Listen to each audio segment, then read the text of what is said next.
Okay, today we're going to talk about the abstract factory class. So this one has a dedicated factory class, and you can make that as an interface or an abstract class.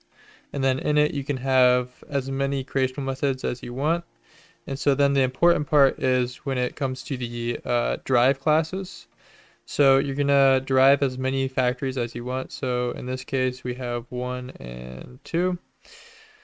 So then in those factories, the important part is that the implementations of the creational methods can return different things. So for instance, for our create A function, in factory 1 it returns an A1 type, where in factory 2 it returns an A2 type, and then same thing for create B creational method. Okay, so that's the idea of the abstract factory. You have different factories that implement the same parent factory and they return different things. Okay, so we're going to look at an example of building programs. So we're going to have a dedicated factory class called program factory. And so then in it, we're going to have two creational methods, the write code function and the compile code function. So the write code function is going to return a code file, and the compile code function is going to return a program. Okay, but again, it depends on which factory derivation we're using. So in this case, we're going to have a C factory derivation and Java factory derivation. So they both have to implement the functions up here. So for our C factory, it's going to return a C file, whereas in our Java factory, it's going to return a Java file for the write code function. Okay, and then for the compile code function, the C factory is going to use a middleman class called compiler, and it has a compile function. So for this class, we have two derived classes, C compiler and Java compiler. So C compiler is going to return a C program, whereas Java returns the Java program. Okay, and so the factories up here are just using those compilers to return the appropriate type of program. So the C factory will use the C compiler, whereas the Java factory will use the Java compiler. All right, so let's go ahead and look at what we're going to be building. Okay, here's our UI that we're going to be building in the client code. So we have two buttons here to make a C program and a Java program. So we can make as many of these programs as we want. And so you can see it gives it a different file name each time and the appropriate extension. And then we have the run button for each one. So it'll just print out something in the console. So running C program 1.c because it's a C program. And then for the Java program running, now it's a Java program 3.java. So that's what we're going to be building. Let's go ahead and have a look at the code. All right, the three classes you really need to understand, and all this stuff is going to follow the UML, but these are the three important classes. So you have your base class, which is a dedicated factory class, which defines the interface of which the derivations will implement.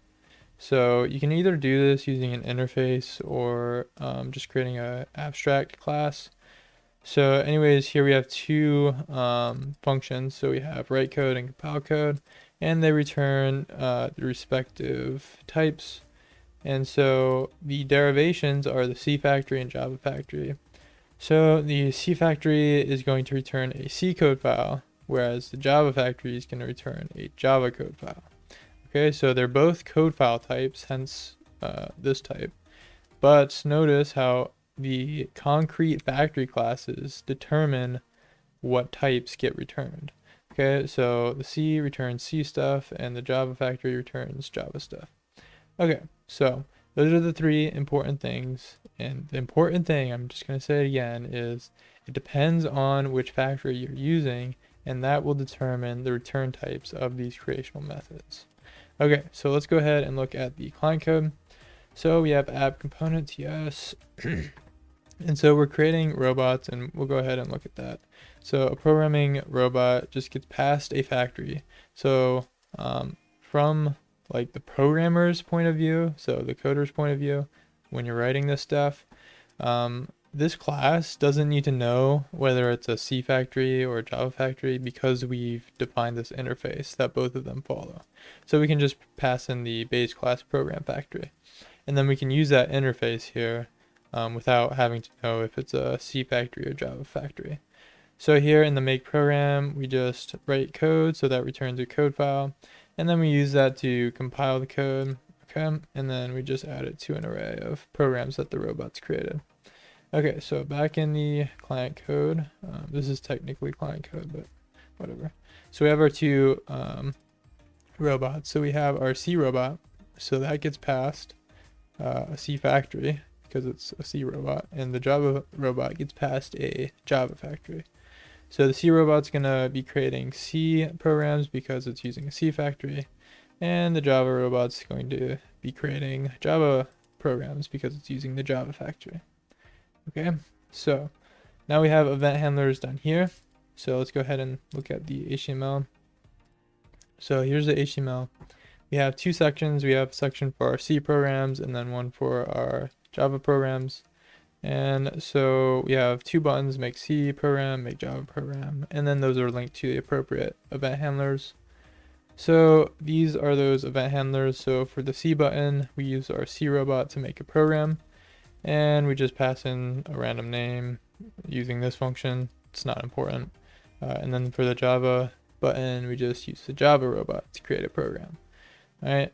And that's really what's happening. And then those get listed out in like this list here using a custom, actually it's not even a custom component, it's just using the actual data. But we do that for both the C programs and Java programs. And we already saw this in action, so I'm not going to show you that again. But the important thing is, again, these three files here, you have the base class that defines the interface, and then you have to implement that interface to return different types depending on which factory it is in multiple derivations of that base class. Okay, so that was the abstract factory class, and thanks for watching everyone, and I'll catch you in the next one. Bye.